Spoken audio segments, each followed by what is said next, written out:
Hello, Manabeel here, and welcome back to my deconstruction of Keith Frankish. Keith, I don't know why I can't say that. Keith Frankish's lecture series on illusionism. And we are about 40 minutes into objections, lecture 4, objections to illusionism. And this time we are dealing with the so called zombie objection, and let's see what that is. But first of all, I might mention that I'm seeing that a few people are falling up as subs now. If they are not subbing me anymore, they're probably not listening to this. So if any of you, the rest of you, is sort of feeling a little disillusioned about where this channel is going, I certainly can understand you. And I wasn't myself prepared that this deconstruction would take this long, right? And I also spammed the channel with my Elden Ring astrologer, OPing gameplay, let's play Elden Ring videos, right? Which are also sort of maybe just not really necessary. I don't know, right? It's but I'm using this channel for basically everything YouTube wise for me, right? So if it seems to be a little one-dimensional what I'm doing at the moment, I hear you, right? Um, I I feel that I'm in sort of a phase of I don't have much left of new stuff to bring to the table, my own philosophy wise, from my own standpoint, right? I feel I'm pretty rounded in most, if not all, aspects. So what I'm doing here is sort of just thinking out loud. I have said that before, I guess. I'm thinking out loud in the sense that um, it's sort of a brainstorming channel, you could say, right? In the sense that if I'm listening through a lecture series on, for instance, illusionism, I might as well do it this way, right? So I both reflect over it by formulating these thoughts, and in this way also concentrating a bit more, right? And so I'm not trying to make this the greatest philosophy channel on YouTube or anything like that. It's just sort of I mean, I wouldn't mind if I could live off of my philosophy without compromising my integrity and so on. I wouldn't mind, but I'm very. It's like, Gandalf in Lord of the Rings, who says, "Don't tempt me, Frodo." Right? Don't make it into my living. Maybe, yeah, I don't know if it's a good analogy, but um, if I were to try to make this into my living, which is, it's not impossible. I think it would be difficult. I would have to, spend a lot of time planning and creating a studio, and what would that be, and I would have to and all this sort of planning is what takes the energy away from me. And I would also say, okay, what do I need to do in order to get subs, which would be sort of the what's the word I'm looking for? The currency, you could say, of the success of the channel, right? So 500,000 subs or something fantastic like that would be sort of completely ridiculously fantastic, right? But how would I get there? Well, I would have to think about how would I, what would I serve people so they would, and it would be half-ass, halfway sophist and halfway, so trying to lure people in with clickbait, and I don't want to do that, right? And I'm sort of in my mid 50s. So maybe if I'm lucky, I have 25 years left, maybe a bit more, maybe less, right, of my life. I've been a smoker for more than 20 years when I was young. There are reasons to think that I might not live that much longer, right? I'm hoping to be 101 years old, because I have an agreement with my daughter that you're only old when you're 101 years old, right? So I'm going for 101, but I might not make it, right? And I don't have huge amounts of time, right? So I'm trying to get through the rest of my life, you could say, in a way that is optimized and not wasting time and so on, right? But that's not necessarily easy. There are many factors that that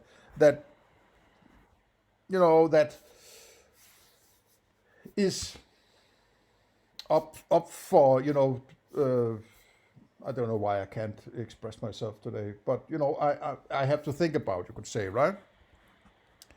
And if you don't want to carry on with this series of deconstructions, I'm fine with that. But so I will think out something to do in my channel in the going forward, right? But I'm sort of, I don't have that same urge of presenting my own philosophy at this point. I would rather spend my time writing my book, right? And then do these kind of deconstructions of sort of, let's say, important aspects of philosophy, or that things that I find important in relation to my own philosophy that needs to be taken care of in a deeper sense. Now this I'm spending a lot of time on. And you could very well argue, and I might consider this in future deconstructions, I'm spending a little too much time on this, and that might actually be a very good point if you have the same kind of thinking about what I'm doing here. So I was thinking about a way to get quicker through this than I'm doing now. So one thing I might, which apparently seems to be a little hard for me, not to stop every time I hear something that I might comment on, but try to wait for something that is maybe a little more meaty and then delve more into that and try to maybe get a little less emo on it. Although that's how I am, but I'm doing it. I'm not trying to. I'm just reacting naturally, you could say, right? But trying to make sure that it doesn't become too much of a good thing or too much of a bad thing, whatever. So it's more mellow and middle of the road and focusing on larger points, right? But again, the bloated nature of his lecture here, I have to, in order to keep my mind at a high gear in order to react on it, I feel I have to comment on it and be interacting. I can't sit for 20 minutes listening and then come with a small comment, and then sit for 20 minutes listening and then come with a small comment. That would also be boring to listen to. So because it's so bloated, this series of his, I am going to have to use more deconstruction parts than I might otherwise need, right? So it's sort of, I'm taking it as it comes, but I'm trying to be a little more now. If he brings up certain aspects that I might have dealt with before in this series, I might pass on it this time and get further ahead, if you get my drift. So a little more optimized might be a good approach here, right? So, okay, let's head into the zombie objection. Let's go on to another objection now, which I've called the zombie objection. All of these objections are linked, of course, in certain ways. They involve drawing on a similar bunch of intuitions. The zombie argument goes like this. The realist says, if phenomenal consciousness were not real, we'd be zombies in the philosophical sense, because zombies are defined as physical duplicates of us who have all the same psychological processes as they have experiences in the psychological sense, just like us. They react exactly as we do. They have the same beliefs in the functional sense as we do. From the outside, they're completely indistinguishable from. But I might need to comment on this, because this zombie thing is sometimes confusing. I think I understand what is meant by the zombie problem or analogy, metaphor. That how do you know that they have a mind, right? if you're experiencing a person out there, in your everyday life, how do you know they have a mind? So to me, the zombie problem is just another way of discussing the problem of other minds, or the other mind problem, or whatever, right? That you can experience, you could potentially experience somebody else's brain, right? Brain surgeon experiences a lot of other people's brains, but it doesn't mean that he experienced their mind, right? So this disconnect between mind and matter, as as is an old problem, right, is sort of condensed into a modern presentation, the sort of zombie problem, right? How do you know that that is not a zombie, right? In the sense that it's just something that walks around and looks like a person, because I'm similar. They have arms and legs and they speak language and react to language and so on.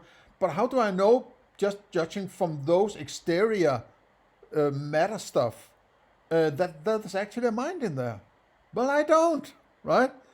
And it's like, I don't know why, and in this sense, that Keith Frankish doesn't accept that he doesn't have access to other people's minds, right?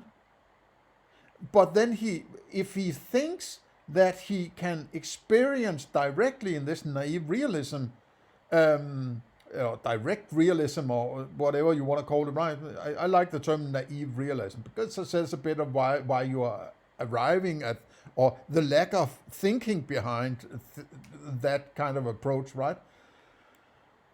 Why he doesn't, maybe it's the same, if I can't get it's maybe the same thinking, that if I can't figure out whether or not that's a zombie, there's no need for me to think it or get to it, right? I'm not from my own stand, but I'm supposing his stand here, right? So if I can't get to somebody else's mind, why would I need to get to my mind? So that might be working in the sense that he thinks, well, then all that which is beyond matter is an illusion, is an after effect, is a side effect. It's just something that goes on the fly. That is, oh, look at the fancy colors. Oh, interesting, right? But it's an illusion. It's just something that falls to the wayside during this operation of the body and whatever, right? So, but it's a problem in, you could say, in materialism, the zombie problem and the problem of other minds. It's not a problem for an idealist, because they can tell you that, they would say to you, yeah, you could say it's a problem, you could formulate the problem, you could never get to the answer, because you're not there. You are within your own mind, right? And because you're solely within your own mind, that which you refer to when you talk about existence or external world or other individuals and other minds, that is merely as I've said many times before, a classification of your own experience. And if you say that is a representation of that which is outside, well, you can never get to the answer, right?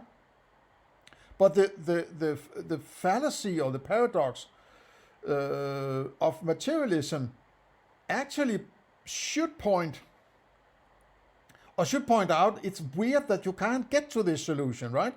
In idealism, it's obvious why you can't get to it. But in materialism, it's not obvious why you can't get to it. And that's why they keep coming back to this zombie problem, or problem of other minds, and thinking that they can, by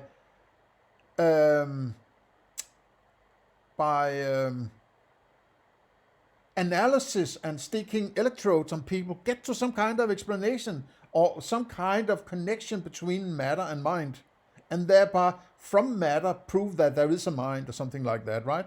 And that this is also why there is a hard problem of consciousness, right? Because how does this experience that I have relate to that electrode experience on the computer, right? And why is it exactly like that when X happens, right? There is no explanation, apparently. And this is why it's about time that materialists grab their own tits and start saying, okay, maybe there's some fundamental deeper problem we haven't dealt with here, right? Instead of trying to keep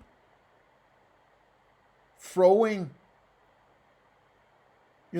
science and bad metaphysics at it, right? As he's not throwing science at it, but he is throwing very bad metaphysics at it, right?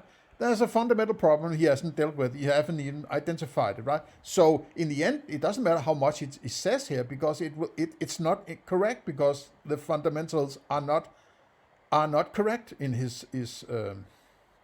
So that was a little fluffy, my way of presenting this, or these last 5 minutes of talking, right? But I hope you got something out of it, right? Okay.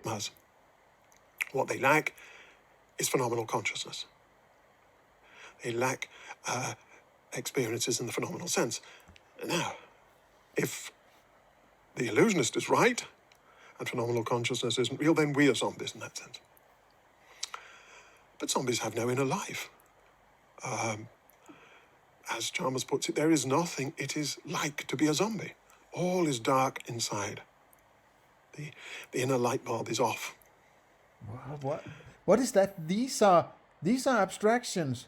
There is nothing it is like to be a zombie, right? Does that mean there are no qualia? Or is there no awareness of the qualia? If it's dark inside, that's a reference to light, right? And colors and so on. So is this the awareness or the actual qualia? Now, I fucking hate when these academics are not strict about the terms they use, right? And he's referencing something that is going on, at least 25 years old, right? And still using this David Chalmers.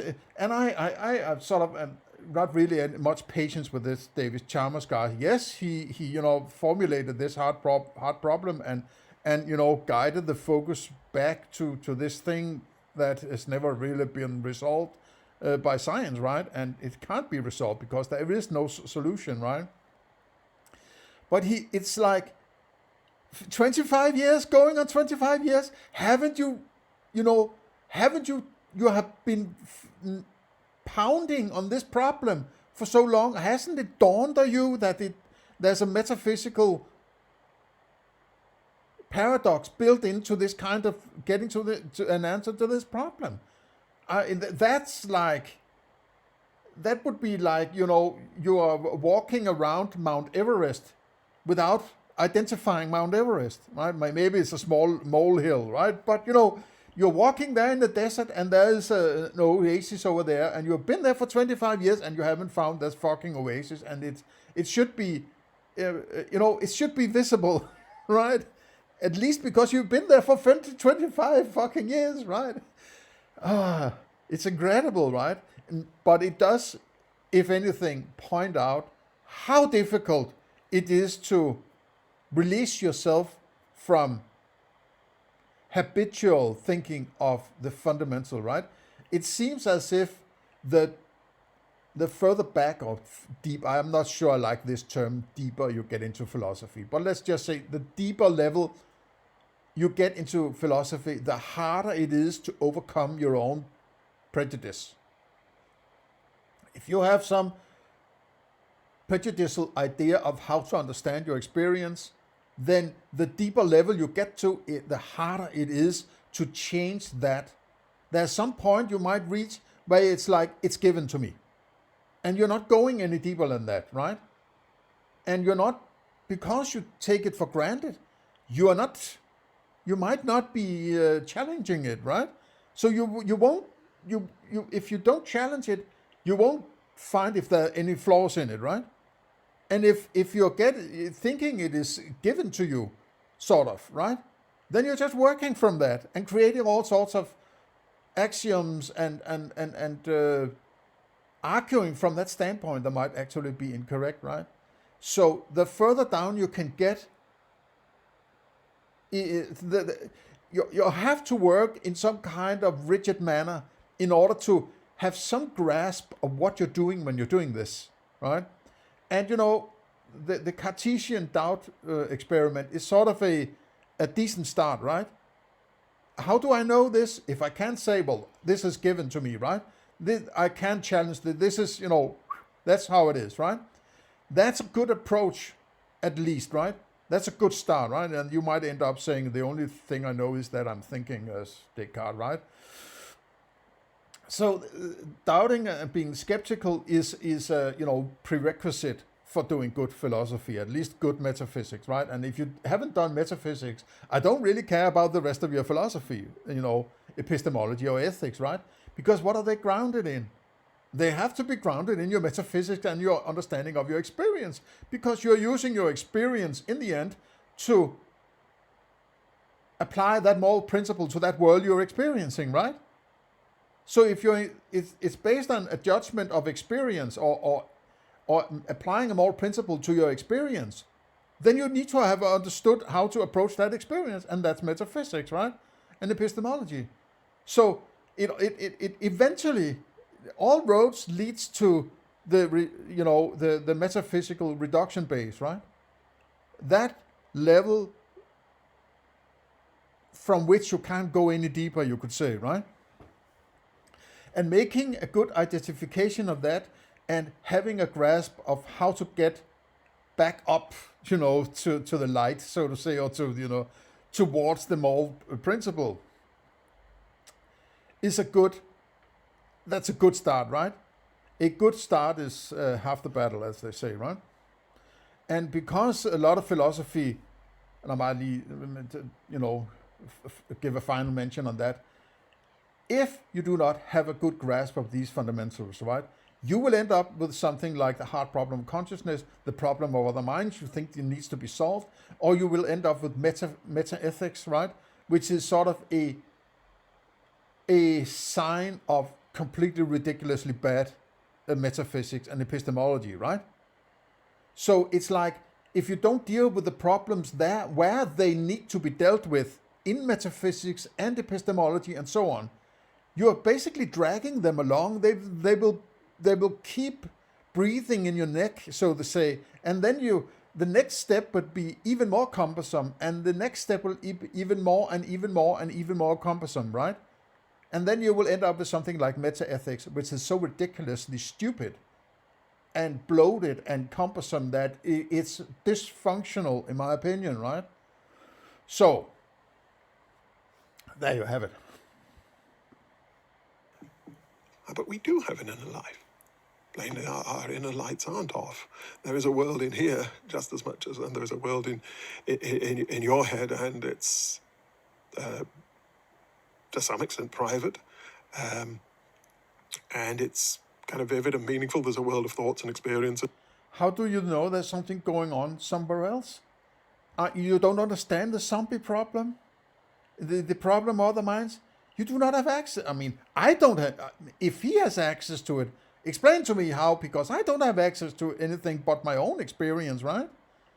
I can't, if I'm looking at a person, I can't experience their redness experience, right? Their qualia, I can't. And whatever follows from those qualia, I have no access to either. If they are happy or sad, or yes, if they say they're sad, this kind of reporting, there's this attempt at circumventing direct experience, right? Obama, it's fine with me if you just report that you are experiencing red. Oh, yes. No, that doesn't work philosophically, right? Because that's not what we're dealing with when we're settling something about qualia. We can't just transpose one qualia into another qualia and say, now I have an indication of the first qualia, which is an attempt that he does with reporting. If you are reporting red to me, then the report is not red, right? Then it's a sound, it's a color transposed to a sound, which I then detranspose into an understanding of that color. Yes, we could possibly communicate about the world this way, but that doesn't mean that I have access to your experience just because you're reporting it. You can't give me your experience. You are alone with your experience no matter how you turn it around. Oh, I'm talking for myself here. I can't know what you experience. But if you're anything like me, which is the axiom I would transmit to a functional axiom for me would be that everybody has the same kind of limitations or possibilities that I have, right? That's my axiom. You can't take that axiom away from me. You might be able to argue me away from it, but as long as I stay with that axiom and you disagree with that axiom, well, then there's a problem, right? I'm sticking to my axioms, right? And as this kind of approach, axiomatic approach, I would like to see more philosophers take, because that's how you get somewhere in philosophy. That's the only way, in my opinion, at this point, right? You can't reason your way to the, I'm reasoning, and then you should accept this, right? It's not how it works. You have to think for yourself, you could say. And if there's a limitation in what you can reason your way to, the only alternative is to axiomize it and say, well, I'm going with this, right? Why would that be incorrect or bad philosophy? I think it's a very good philosophy. It's a good principle of philosophy, you could say, or what's the term I'm looking for? I missed that one. It's right on the tongue, as they say. But it's a good methodology for I was saying alchemy. It's not alchemy. That's not the word I'm looking for. Algorithm. That's it. Algorithm. It's a good algorithm for philosophy, right? That's saying, okay, if I can't reason, when I stop being able to reason, and I have to be strict about what I can do in reasoning, right? Then I start to axiomize or make definitions, maybe. And I am working from the idea, which I actually think is pretty decent, that you axiomize within metaphysics and you define within epistemology, right? And maybe ethics. But you define things that you can know, right? But you axiomize your way to a definition of knowledge, right? When you have made a definition of knowledge, it's no longer axioms. From that point on, it's definitions. Because you can't axiomize later, at a later point than a definition. So a definition is something I'm settling on this being an understanding of my experience. Yeah, you get my point, right? I think that's I'm working from. It needs a bit of thinking, right? But it's around the part where I am in my book at the point, and I actually think there might be a good, when have you done metaphysics? Well, when you're starting to define things, and I think the first definition you need to make is knowledge. That would be a fantastic, stepping point, right? A mileage point. The first definition is knowledge, and from then on, it's definitions, right? Before that, it's axioms. Because you can't know it, because you haven't defined knowledge yet. It seems intuitively for me to make sense, this, right? So it dawned on me some time ago that I think I had the idea a year ago, and it's sort of been on the back burner because I hadn't reached that point in my book yet. But I actually start to think that this might actually be a way to differentiate epistemology and metaphysics, right? Okay. Or where we jump from one to the other, right? Okay, so I'm talking a lot in this deconstruction about all sorts of other stuff than the deconstruction. I'll get back to it. Okay. Be be focused, right? 2 minutes into Keith Frankish, and I already spent half an hour. And things in here, and there shouldn't be if illusionism were right. Okay. So what's the illusionist going to say to that? Well, you can probably guess, I think, from what I've said already, but let's go through it. The illusionist is going to say that they're not denying that we have an inner life. They're just denying that our inner life consists in acquaintance with mental qualities. Again, they're proposing a reconceptualization of what our inner life is. They're not proposing to deny that it exists. It's like the stars and vision and mental illness and so on. They're proposing a different account of what the thing is. Okay, so we all agree that there's this inner life. However, we just gesture vaguely at what's going on in our minds. That's real. The question is what it involves. And the illusionist denies that it involves acquaintance with mental qualities, with qualia. Instead, they say that it involves introspective awareness of one's brain processes. Okay, so it involves this second set of informational and reactive processes targeted now not on the things around us in the external. I must admit, I'm having trouble still understanding exactly what he's talking about, right? These arrows that goes in this in circles here. It's like, are they of the same kind because they're same color and same shape and they bite each other's tail here and it's like it doesn't help me understand and one arrow goes out to a gray apple and inside where there's a light colorful apple, and how does it work? I mean, I'm not experiencing this, right? Can you experience this? No. So it is an abstraction, right? It's some kind of representation. But what is it a representation of? If you're trying to point to qualia, but using abstractions to point to those qualia, you're putting the cart before the horse, because any kind of abstractions are only possible because you did have qualia. If you didn't have any qualia, you wouldn't have any abstractions, right? For obvious reasons, in my opinion. So it's this, as I said before, and I hate to repeat it, but it's like,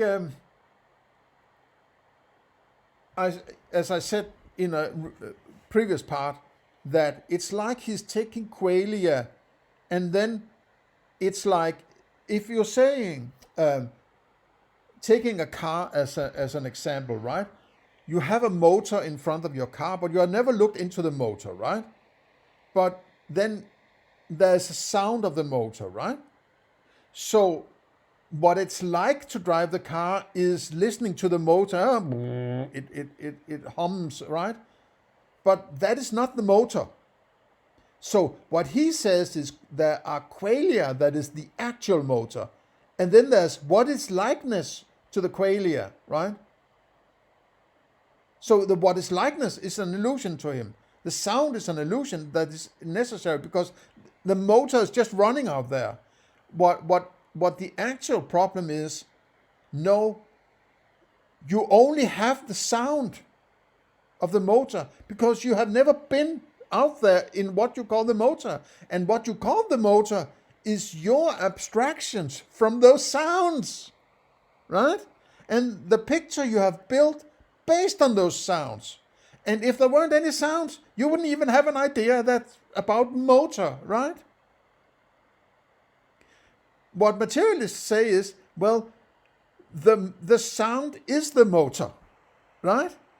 The sound is the motor.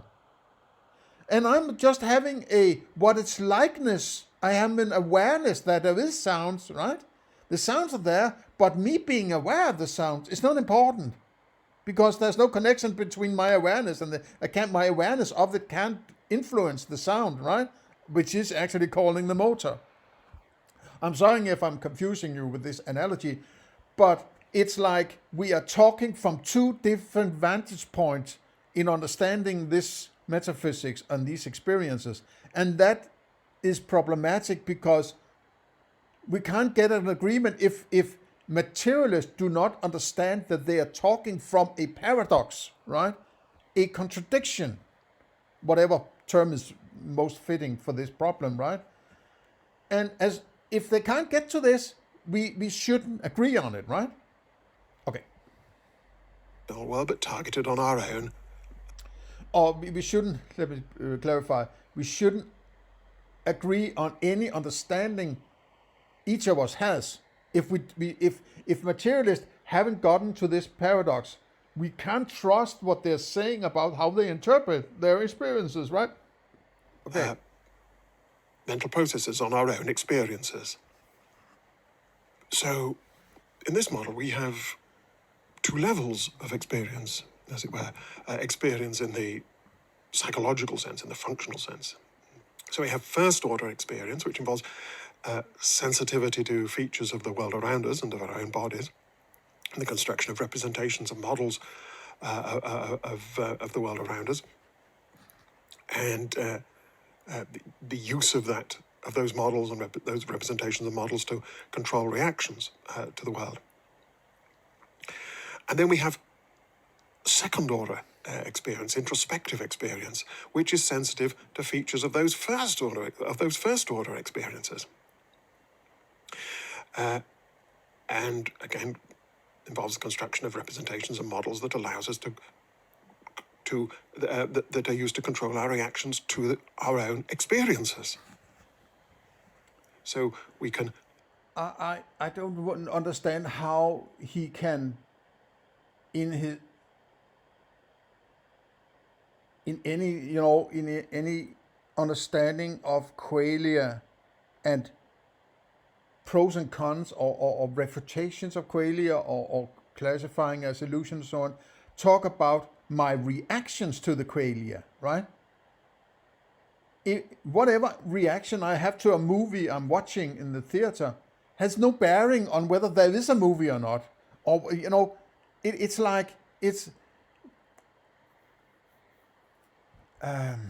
how shall I put it, right? And I see things in a very structured, linear manner in order to get a grip on this, right? And the things that come before have to be there before the next thing, right? And that thing has to be there before the next thing, and so on, right? So if this classification of stuff, this needs to be in order before you can have this, and this needs to be in order before you can have this, right? So you can't have a reaction to qualia without there being qualia, right? So you can discuss whether or not these actions are illusions or whatever, right? But the distancing yourself from qualia and talking about your reactions takes away your ability to argue for them as illusions, in my opinion, right? Why would that, your reaction to whatever does not bear on whether or not they are illusions, right? So it's like I can't see the argument. I can't see that knockdown argument as that I would have to accept as, yeah, I guess it has to be illusions. I don't see the argument anywhere, right? I can't see it. I feel I'm being manipulated with words rather than having some strict argumentation that inevitably leads me to that conclusion. I don't see it at all, right? Recognize our experiences. We can remember them. We can think about them. We can report them. We can adopt all sorts of attitudes to our own experiences in virtue of these introspective processes. But this introspective awareness is nothing like the direct Sorry to interrupt again, but it just occurred to me, aren't philosophy his reactions to his experiences, right? Be they illusions or not, but his philosophy is just something that follows from his experiences. So if they're illusory, right? Why would I take you seriously, right? So I have to take your potentially illusory presentation seriously in order to understand that they're illusions. It's this kind of convoluted circular structure I simply cannot, align myself with, and I won't. It's as soon as something starts to sound circular, I'm just like, okay, I'm out, right? And it's also usually hidden in words. You could say these kinds of the meaning of the word and another word used, but does it have similar kind of meanings and the overlappings and, taking a new word and dragging you a bit in this direction and, oh, look, right? Just like Stefan Molyneux does with the word preferable, right? At some point when he's discussing, epistemology, but then he starts to use the word preferable, right? Preferable, and so you're being groomed into, so now where every time I hear the word sort of Pavlovian triggering, right? The little bell called preferable, and right?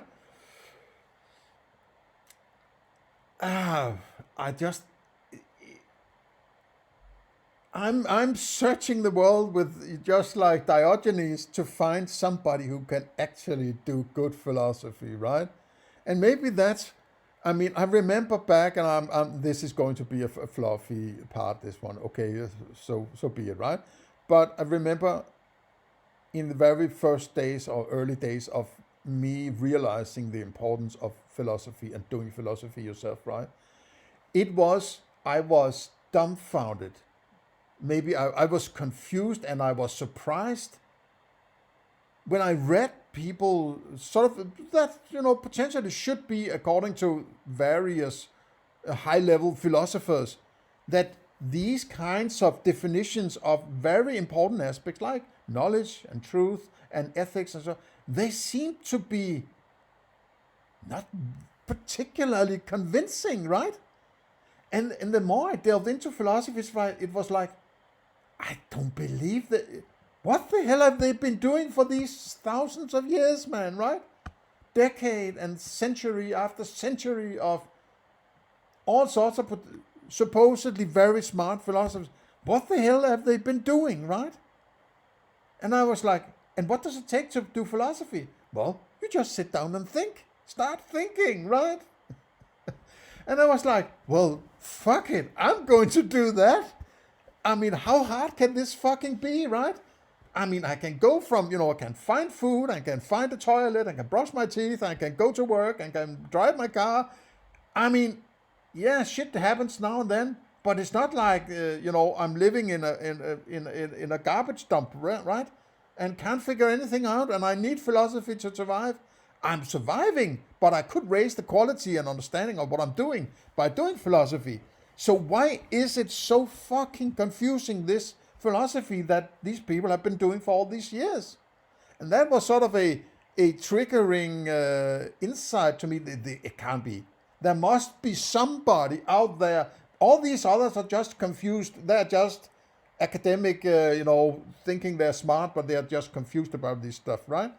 And I'm looking and looking and looking and looking and looking. And what do I find? Basically nobody, right? There was a few people, this kind of pet subject, they seem to be fairly decent at this. This guy or girl has this pet subject, usually guy, right?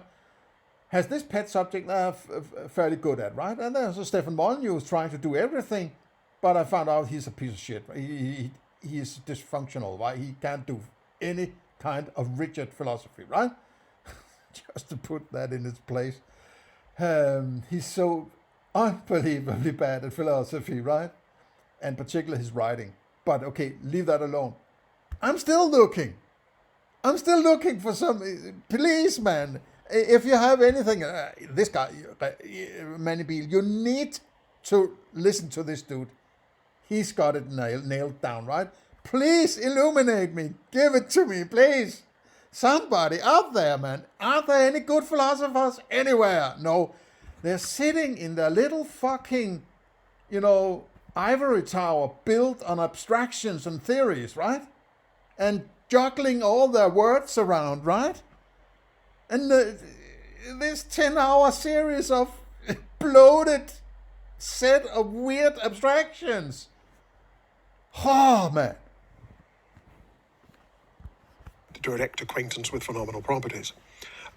It's not direct and infallible like that. It's mediated by all kinds of representational processes. It's subpersonal representational processes, I should say. It's mediated by all kinds of representational processes. It's fallible, and it may be distorting. Overall perception, our perception of the world is highly selective. We're sensitive only to features that are likely to have some significance. I mean, and I'm like, he's sort of how many 5-6 hours into this, right? And senses like this awareness is mediated, fallible, distorting, but real. Give me a fucking break, man, right? Mediated, fallible, just throwing all these fancy words at me, right? It's only going to make it worse, mate, right? This doesn't work. It's ridiculous, man, right? I mean, and it's just a sickness to academia. I mean, why are these people being funded? It's like it's not because of philosophy. It cannot be, because this sucks, man. I mean, so it's like people are gaslighted into thinking this kind of philosophy is brilliant. And it's also these camps of, okay, there are illusionists, and there are panpsychists, and there are idealists, and there are the scientists, and they all have their little, in group, or what's it called, right? And people, they huddle together in their little convention of, this is our ideology, and we defend it with tooth and nail, right? And this is, raise yourself above yourself a bit, right? It's like, no, I have to cling to this, otherwise my whole philosophy world will crumble, right? I don't know, it's just... I wouldn't exactly say that philosophers are the reason why things are going down the drain, right? But it doesn't help that they're academically screwed up, right? There are 8 million people in the world, and not a fucking single one of them can think rigidly and, with any kind of humility or skepticism and doubtfulness and rigidity and all these aspects that I would expect from a good philosopher, right? I don't want to be some kind of Jesus of philosophy like Stefan Molyneux, but it really it's not encouraging, and yet it is, because it's like, then I need to get, for my own sake, right? I can't trust anybody to help me understand anything, because they say the closer we get to anything that is important, the more screwed up the philosophy seems to be, right? So it's like, you have to do it for yourself, right? Please, man, don't accept my thinking as any gospel. Don't accept anybody as any kind of gospel. You have to do it yourself, right? I mean, if I'm commanding you to do anything, I would say you have to be a philosopher.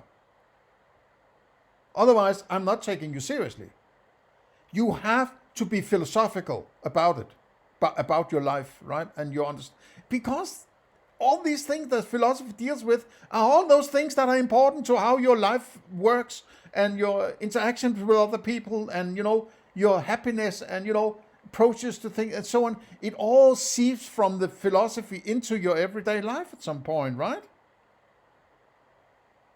And the scamdemic of COVID is a brilliant example of how fucked up things are, because somebody says you should inject yourself with this, people are just flocking to do what they're being told.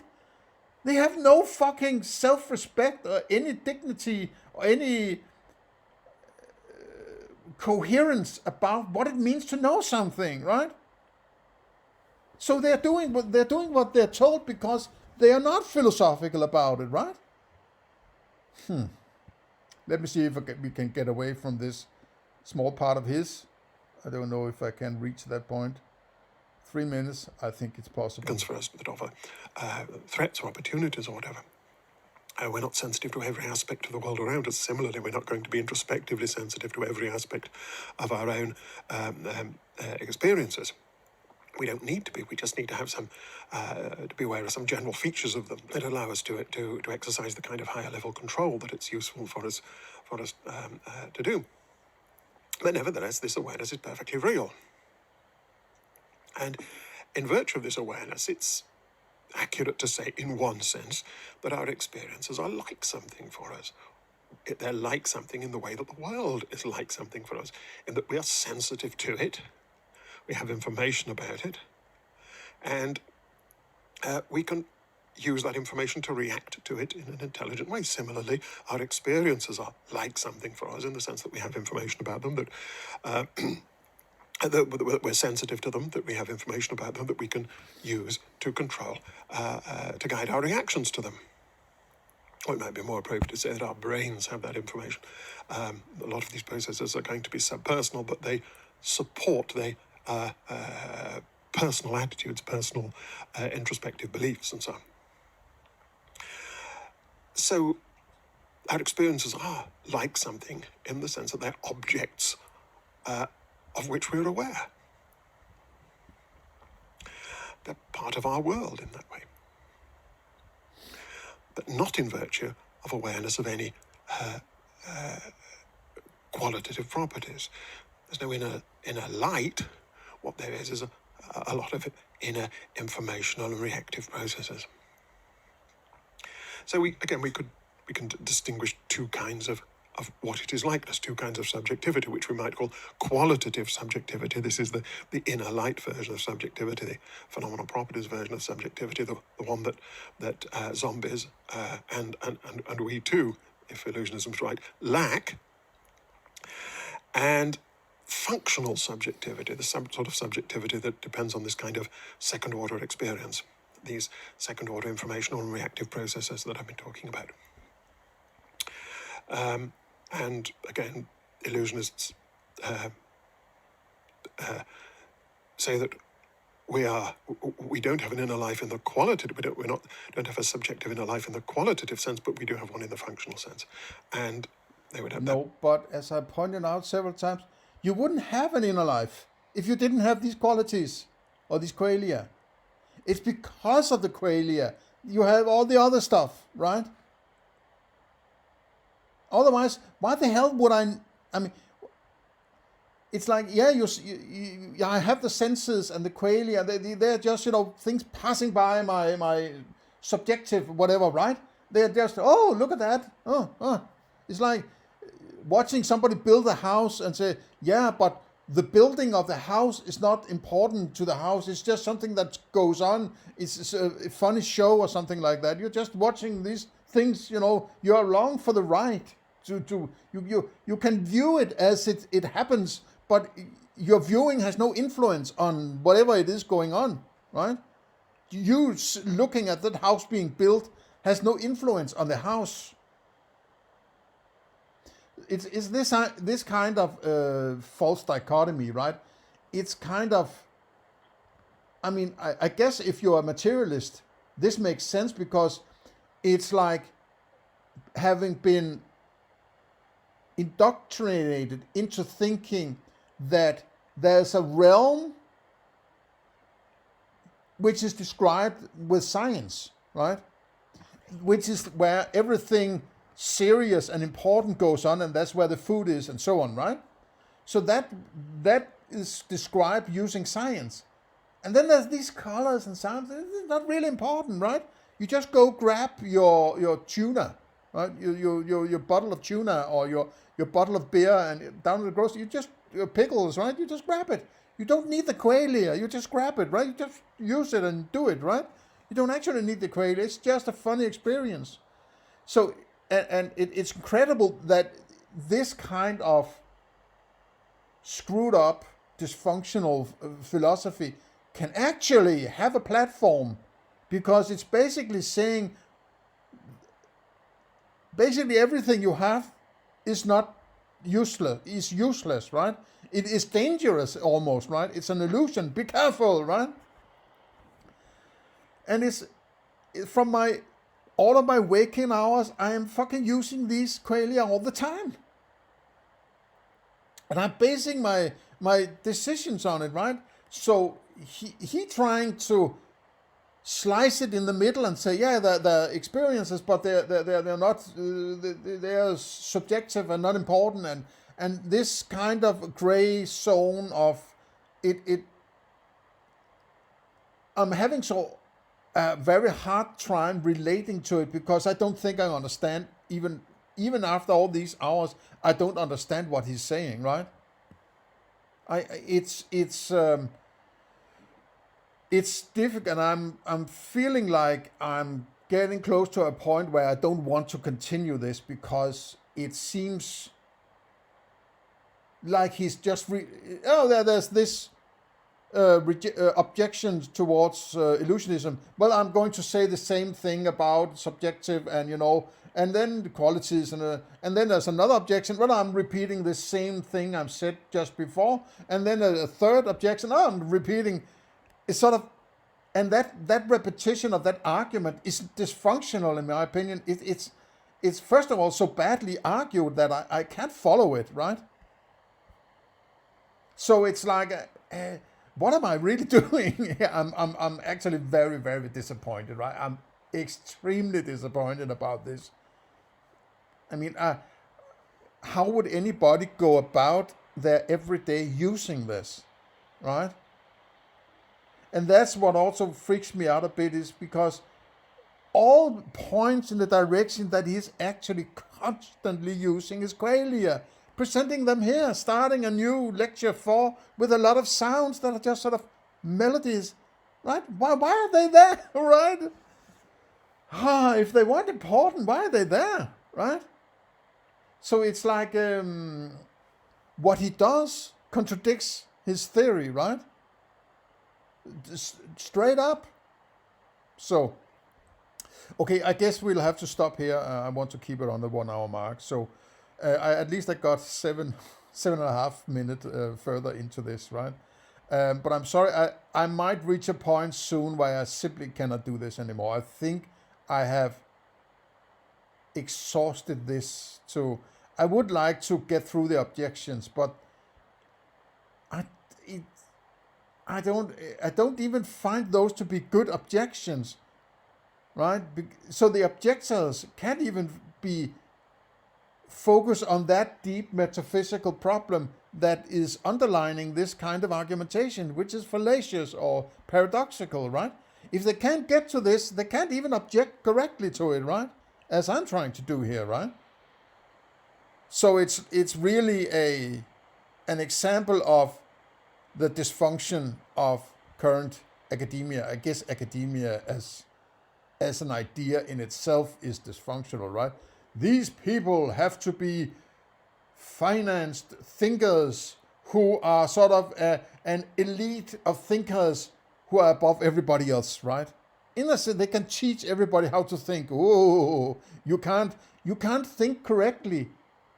And therefore, I can teach you how to think correctly, because I can think correctly and, tip you over from not thinking correctly to thinking correctly, right? This is also possibly a fallacy, right? So it's like, it's the authoritarian approach to things, right? Which I have never been, or maybe at least the last 10 years, I haven't been a supporter of, right? You can think for yourself, right? And you should. Okay. See you in the next one.